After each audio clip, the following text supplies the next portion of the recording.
வாய்ப்பை உங்களுக்கு வந்திருக்கின்ற உங்கள் அனைவரையும் ஆண்டவராகிய இயேசு கிறிஸ்துவின் இனிய நாமத்தில் அன்போடு வாழ்த்தி வரவேற்கின்றேன். அருமையானவர்களே, 1998ஆம் ஆண்டில் மதுரைக்கு அருகில் இருக்கக்கூடிய கருமாத்தூர் என்ற இடத்தில் அங்கே இருக்கின்ற குடும்பத்தில் நான் பணியாற்றி கொண்டிருந்தேன். அந்த காலகட்டத்தில் நம்முடைய பங்கு தந்தை ஆகிய அம்ப்ரோஸ் லூயிஸும் என்னுடைய மாணவராக இங்கே படித்தார் என்பதை மகிழ்ச்சியோடு தெரிவிக்கின்றேன். இந்த நேரத்தில் பாளையங்கோட்டையிலிருந்து ஒரு பெண்ணானவள் தனது 2 பெண் குழந்தைகளை, சிறிய குழந்தைகளை கூட்டிக் கொண்டு என்னை பார்க்க வந்தார்கள். அது மே மாதம், மிகக்கூடிய வெயில் தரக்கூடிய கோடை காலம். என்னை வந்தவுடன் பேசிக் கொண்டிருந்த போது 12 வயது நிரம்பிய இந்த 2வது மகள் என்னை பார்த்து, ஃபாதர், இங்கே வைகை அணைக்கட்டு அருகில் இருப்பதால் எங்களை கூட்டிக் கொண்டு அங்கே போங்கள், நாங்கள் அதை பார்க்க வேண்டும் என்ற ஒரு ஆசையை என்னிடம் தெரிவித்தாள். உடனடியாக புறப்பட்டோம். சரியாக 1 மணிக்கு அந்த வைகை அணைக்கட்டி நாங்கள் பேருந்தில் இறங்கியவுடன் அதே சிறுமி என்னை பார்த்து சொல்வாள், ஃபாதர், எனக்கு தாகம் எடுக்கிறது, எனக்கு உடனடியாக நல்ல தண்ணீர் வாங்கி தாருங்கள் என்று அன்பு கட்டளையிடம் கொடுத்தாள். அந்த நேரத்தில் அந்த பேருந்து நிறுத்தும் இடத்தில் இளம் தேங்காய்களை வியாபாரம் செய்து கொண்டிருந்த வியாபாரி இந்த பெண் சொன்ன வார்த்தையை அப்படி காது கொடுத்து கேட்டவர் என்னை பார்த்து சொல்வார், ஐயா, இந்த வைகை அணைக்கட்டில் இருக்கின்ற தண்ணீரில் எல்லாம் மருந்துகளை கலந்து விட்டார்கள். இந்த தண்ணீர் எல்லாம் கலப்படமாகிவிட்டதால் அந்த தண்ணீரை குடிக்காதீர்கள். ஆனால் நான் இருக்கின்ற இந்த தேங்காய் இருக்க தண்ணீர் மட்டும்தான் கலப்படமில்லாத தண்ணீர். இந்த தேங்காயை வாங்கி சாப்பிடுங்கள் என்று அந்த மனிதர் சொன்னார். ஒருவேளை வியாபார யுக்தியோடு அந்த மனிதர் சொன்னார் என்று நாம் நினைக்கலாம். ஆனால் அவர் சொன்னது ஒரு உண்மை உண்டு. ஏனென்றால் அந்த தேங்காய்க்குள்ளே இருக்கக்கூடிய அந்த இளநீர் என்பது எந்த விதமான கலப்படம் இல்லாத ஒரு நீர் என்பது அவர் சொன்னதை நாம் நிச்சயமாக ஏற்றுக்கொள்ள வேண்டும். ஏன் இந்த நிகழ்ச்சியை இப்போது சொல்லுகிறேன் என்றால், 2000 ஆண்டுகளுக்கு முன்பாக இந்த மண்டலத்தில் ஒரே ஒரு பெண்ணொருத்தி மட்டும் பிறந்தார். அந்த அன்னை மட்டும்தான் நம்முடைய தூய பெரிய நாயகி, அந்த மோட்சராக்கி, அந்த பரலோக அன்னை என்று நாம் அழைக்கின்றோமே, அந்த அன்னை மரியா மட்டும்தான் எந்த விதமான கலப்படம் இல்லாத ஒரு படைப்பாக கடவுள் தேர்ந்தெடுத்தார் என்பது நாம் இன்றைய வார்த்தை வாசிக்க கேட்டோம். எனவே அன்பார்ந்தவர்களே, அன்னை மரியா மட்டும்தான் கலப்படம் இல்லாதவராக அல்லது களங்கம் இல்லாதவராக அது தூய அன்னையாக இருந்தார் என்றால் அதற்கு என்ன பின்னணி, என்ன காரணம் என்பதை நீங்கள் நானும் நன்றாக புரிய வேண்டும். அன்பார்ந்தவர்களே, இந்த அன்னையினுடைய அந்த புனிதமான வாழ்வை, அந்த கலப்படமில்லாத வாழ்வை 3 நிலைகளில் நான் உங்களுக்கு காட்ட விரும்புகின்றேன். முதலாவது, லூக்கா நிகழ்ச்சி 1ஆம் அதிகாரம் 28ஆம் வசனத்தை நீங்கள் வாசிக்கலாம். கடவுளால் அனுப்பப்பட்ட அந்த வானதூதராகிய கபிரியேல் அன்னை மரியாவுக்கு வருகின்றார்.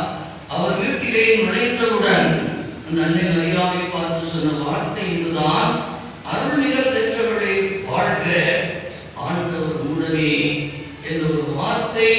அந்த பரிசுத்தமான வாழ்வு உனக்குத்தான் அம்மா என்று சொன்ன வார்த்தை அங்கே வாழ்ந்து சொன்னதை இந்த நிகழ்ச்சியை நாம் காண முடியும்.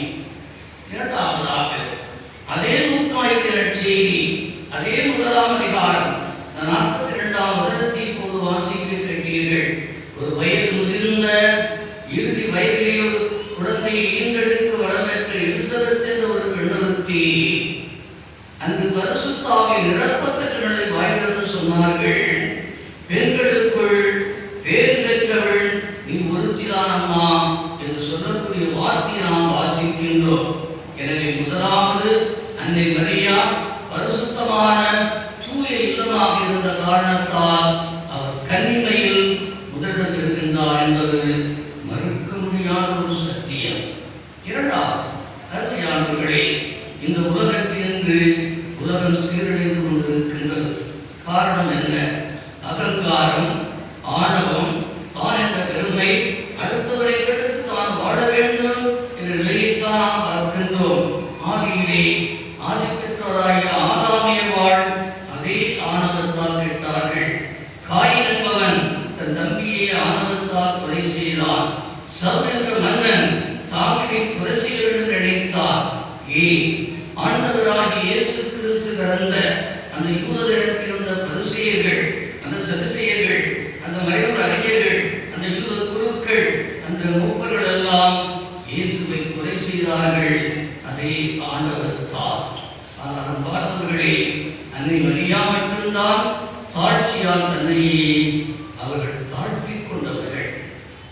எனவேதான் அந்த லூக்கா செய்தி 1ஆம் அதிகாரம் 48ஆம் வசனத்தில் சொல்லுகின்றார்கள், தாழ்நிலையில் இருந்த என்னை கடவுள் கடைக்கண் நோக்கினார்.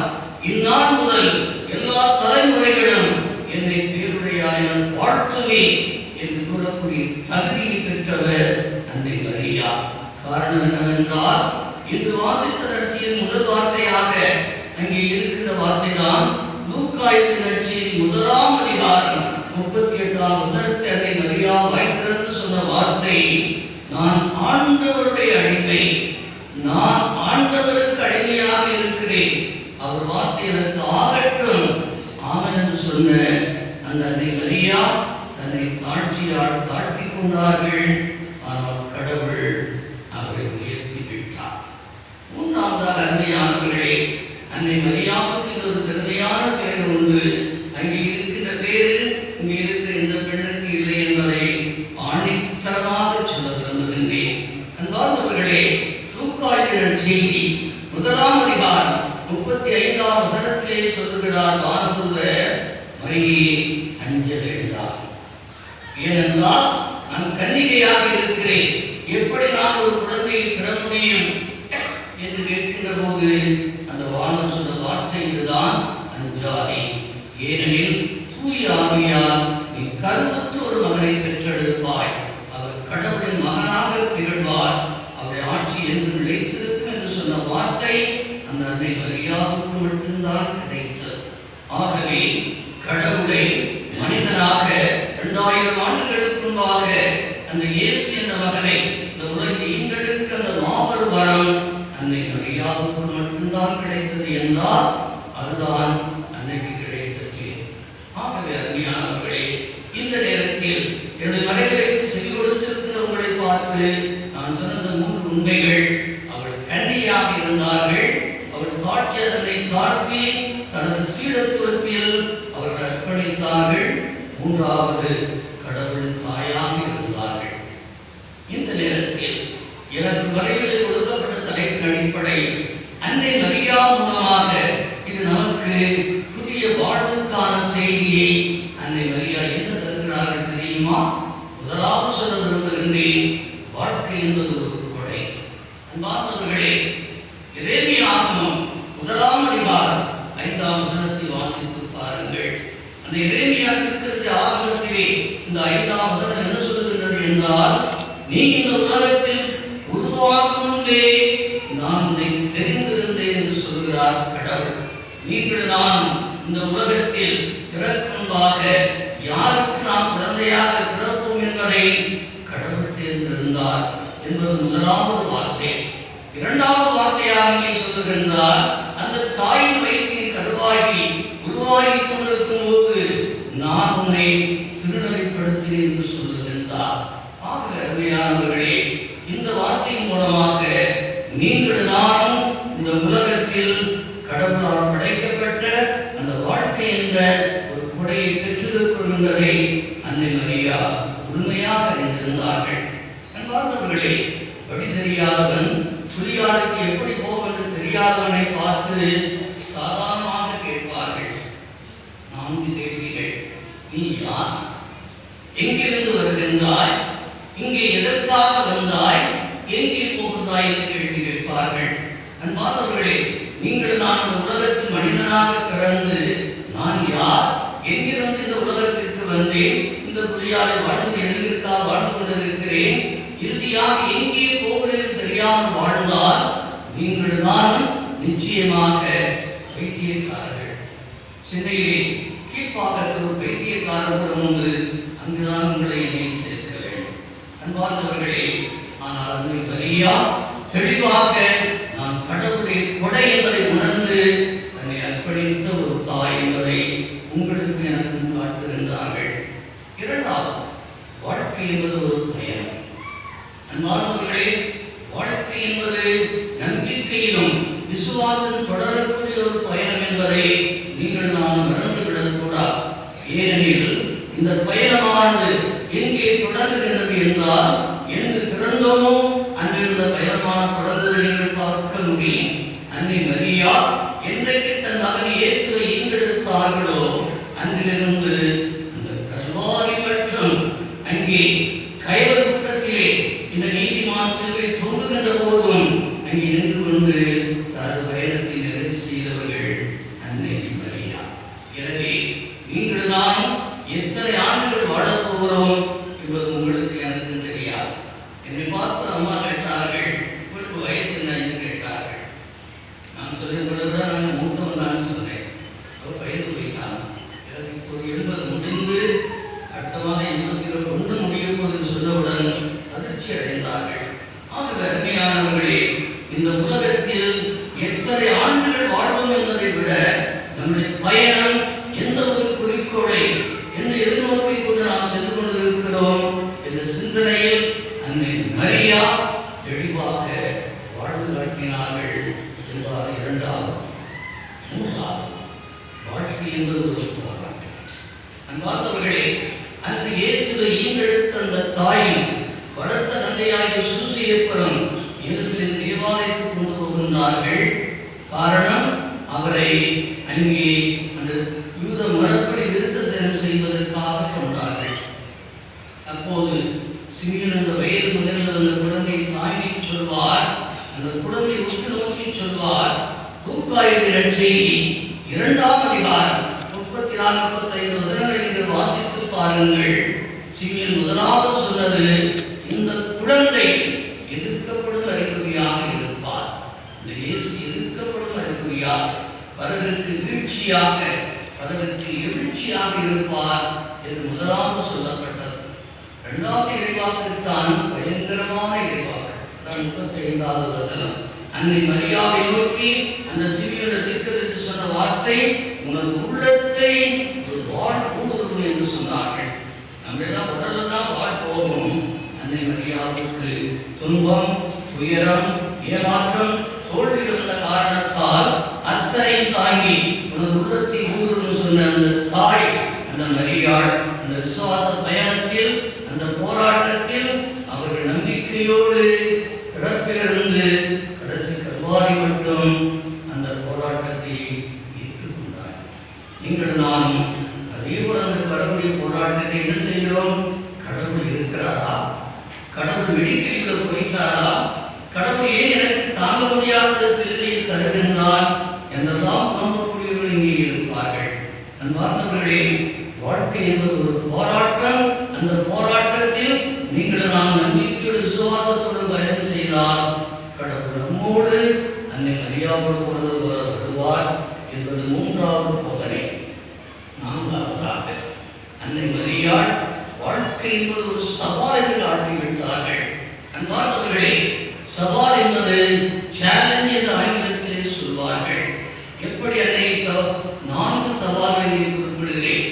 முதலாவது, அன்னை மரியா கன்னிகையாக இருந்து கணவனுடைய உதவியின்றி ஒரு குழந்தை பெற வேண்டும் என்றால் அது முதலாவது சவால். இரண்டாவது, எந்த குழந்தைக்கும் எல்லாரும் வீடு கிடைக்கும். ஆனால் இந்த உலகத்தை படைத்த ஆண்டவர் இயேசுவுக்கு அங்கே எருசலேமில் அந்த பெத்லகேமில் இடமில்லாத நிலையில் ஆடுகளும் மாடுகள் அடையக்கூடிய அந்த மாடலை குடியிருத்தான் இந்த மகன் பிறக்கின்ற அந்த வாழ்க்கையை பார்த்து அன்னை மரியாள் அந்த சவாலை ஏற்றுக் கொள்கின்றார். அன்பார்ந்தவர்களே, இப்படி இந்த மகனை ஈன்றெடுத்த அந்த தாய் மகிழ்ச்சியோடு இருக்கின்ற வேளையில் 20ஆம் வசனத்தை வாசித்து பாருங்கள். கடவுளை தூதர் வந்து சொல்லுகிறார், மரியாதை சுத்தை நோக்கி இங்கே இருக்காதீர்கள், ஓடுங்கள். எங்கே? எகிப்தை நோக்கி ஓடுங்கள். கைவனாகிய ஏரோது உங்களது குழந்தையை கொல்ல போகின்றான், தூக்கி செல்லுங்கள் என்று சொன்னவுடன் என்ன பதட்டத்தோடும், என்ன ஒரு போராட்ட உணர்வோடும், என்ன பயத்தோடும் முன்பின் அறியாத அந்த எகிப்து நாட்டுக்கு ஓடுகிறார்கள் என்றால் ஒரு பெரிய சவால். ஒரு சவால் சொல்கிறேன், இது யாருக்கும் நடக்கக்கூடாது. அன்பார்ந்தவர்களே, அன்னை மரியா தான் ஈன்றெடுத்த மகனை, ஒரு பெரிய இறை மகனை ஈன்றெடுத்த அந்த தாய் 1000 உதவிகள் செய்தார். இந்த திருத்தூதர் பணியிலே 10ஆம் அதிகாரம் 38ஆம் வசனத்தில் கூறுவது போல, இயேசு சென்ற இடமெல்லாம் நன்மையே செய்து கொண்டு செய்த அந்த இயேசு இன்று கல்வாரியில் அந்த கடுமரத்தில் அங்கே தொங்குகின்ற திருடர்கள், அந்த கொலைகாரர்கள், அந்த விபச்சார மத்தியிலே இந்த மாசற்ற சிறுவனான இயேசு நிர்வாணத்தோடு தொங்குகிறார் என்றால், அந்த தாய் அந்த காட்சியை பார்த்து எந்த நிலையில் அவர் உடைந்திருப்பார் அடைய வேண்டும். ஆனால் அத்தனையும் தாங்கி அவரது சவாலை சந்தித்த ஒரு ஒப்பற்ற ஆவியின் ஓவியம் என்பதை கூற விரும்புகின்றேன். இறுதியாக யாராவது தூங்குகிறா? சமய பிரசங்கத்தில் தாராட்டுடன் தூங்குவார்கள். இப்போது சொல்வது மிக முக்கியமான ஒரு செய்தி. அன்பார்ந்தவர்களே, சீனா தேசத்திலே ஒரு அரசன் ஆண்டு கொண்டிருந்தான். அவனுக்கு திடீரென்று ஒரு ஞானம் பிறந்தது. என்ன ஞானம் என்றால், நான் இந்த அரண்மனையிலே வாழ்ந்து கொண்டிருக்கிறேன், எல்லா வசதிகளோடும் எல்லா வகையான உதவிகளும் எனக்கு தரப்படுகின்றன. ஆனால் இந்த நாட்டிலே என்னுடைய மக்கள் இவ்வாறு வாழ்கிறார்கள். குறிப்பாக ஏழைகள், குறிப்பாக அடித்தட்டு மக்கள், குறிப்பாக முகவரி இல்லாத மக்கள் எல்லாம் எப்படி வாழ்கிறார்கள் என்று பார்ப்பதற்காக அரசன் முடிவெடுத்தான். அரசனுடைய கடைந்துவிட்டு ஒரு வேட்டியை கட்டிக்கொண்டு தொழிலை ஒரு துண்டை போட்டுக் கொண்டு தாடி வளர்த்த நிலையில் அரண்மனைக்கு வெளியேறுகின்றான். ஆனால் அவன் வெளியேறுகின்ற போது யாருடைய அரசர் என்று கண்டுகொள்ள முடியவில்லை. யாரோ ஒரு கிழவன் போகிறான் என்றுதான் மக்கள் நினைத்தார்கள். எனவே வீதியெல்லாம் கடந்து வயல்வெளியிலே ஒரு ஆலமரத்தின் அடியிலே வருகின்றார். அங்கே காலையிலிருந்து மாலை 5 வரை உழைத்து களைத்து போன ஒரு கூலி தொழிலாளி ஒரு துண்டை விரித்து அதிலே ஓய்வெடுத்துக் கொண்டிருக்கிற அந்த தொழிலாளி சொல்லுகின்றார், இந்த அரசன். ஆனால் அந்த மனிதனுக்கு இவர்தான் நாட்டின் அரசன் என்று தெரியாது. ஆனால் அரசன் அங்கே சென்று ஒரு பெரிய வயோதிகன் போல காட்டியிருந்த அரசன் சென்று அந்த ஏழை தொழிலாளியை பார்த்து கேட்கின்றார், நீ யார்? அதான் முதல் கேள்வி. நீ யார் என்று கேட்டால் என்ன சொல்ல வேண்டும்? நான் ஒரு தொழிலாளி என்று பதில் சொல்ல வேண்டும். ஆனால் அவன் சொன்னான், நான் ஒரு அரசன் என்று சொன்னான். ஆணித்தரமான வார்த்தை கொண்டு அரசன் அப்படியே அதிர்ச்சி அடைந்தார். நீ ஒரு அரசன் என்றால் எந்த நாட்டை ஆளுகின்றாய் என 2வது கேள்வியை கேட்டார் அரசன். அவன் என்ன சொன்னான் தெரியுமா? நான் என்னையே ஆளுகின்றேன் என்று பதில் சொன்னான். எனக்கு நாடு இல்லை, எனக்கு உங்களை போல இந்த சீனா தேசத்தில் கூட இல்லை, நான் என்னையே ஆட்சி செய்து கொண்டிருக்கிறேன் என்று சொன்னான். 3வது அரசன் கேட்டான், நீ அரசன் என்று சொல்லுகிறாய், நீ உன்னையே ஆளுகின்றாய் என்று சொல்லுகிறாய், உனக்கு ராணுவம் உண்டா, உனக்கு படைப்பலம் உண்டா என்று கேட்டபோது அந்த மனிதன் என்ன சொன்னான் தெரியுமா? தெளிவாக சொன்னான், ஐயா, என்னுடைய 5 புலன்கள் கடவுள் எனக்கு தந்திருக்கின்றார். என்னுடைய கண்கள், என்னுடைய காதுகள், என்னுடைய மூக்கு, என்னுடைய முகம், என்னுடைய வாய் அத்தனையும், என்னுடைய உடல் அத்தனையும், இந்த 5 புலன்கள் தான் எனக்கு ராணுவம். நான் அதை அடக்கி ஆளுகின்றேன், அவர் என்னை வழிநடத்துகின்றன என்று சொன்னான். அன்பார்ந்தவர்களே, இறுதியாக நான் உங்களுக்கு சொல்லுகிறேன், நீங்கள் அரசர்கள் தானா? இல்லை, நாங்கள் அரசர்கள் சொல்கிறார். நீங்கள் எல்லோரும் கடவுளுடைய அரச குருத்துவத்தை சேர்ந்தவர்கள். எனவேதான் பேதுரு 2ஆம் அதிகாரத்திலே 9ஆம் வசனம் சொல்கிறார், நீங்கள் அத்தனை அரச குருத்துவ திருக்கூட்டம் என்று நம்மை அழைக்கிறார். ஆகவே அரச திருக்கூட்டமாகிய நீங்கள் நான் அன்னை மரியாதை போல நாம் அரசர்களாக, நம்மையே ஆட்சி செய்கின்றவர்களாக, நம்மையே அடக்கி ஆடுகின்றவர்களாக, இந்த ஐம்புலங்களுக்கு அடிமையாகாதபடி, இந்த உலகத்திற்கு அடிமையாகாதபடி வாழ்கின்ற மக்களாக நீங்கள் நாம் வாழ்வோம் என்றால் இது நீங்கள் நாம் கொண்டாடுகின்ற திருவிழா அர்த்தமுள்ள திருவிழாவாக மாறும் என்பதை மகிழ்ச்சியோடு கூறுகின்றேன்.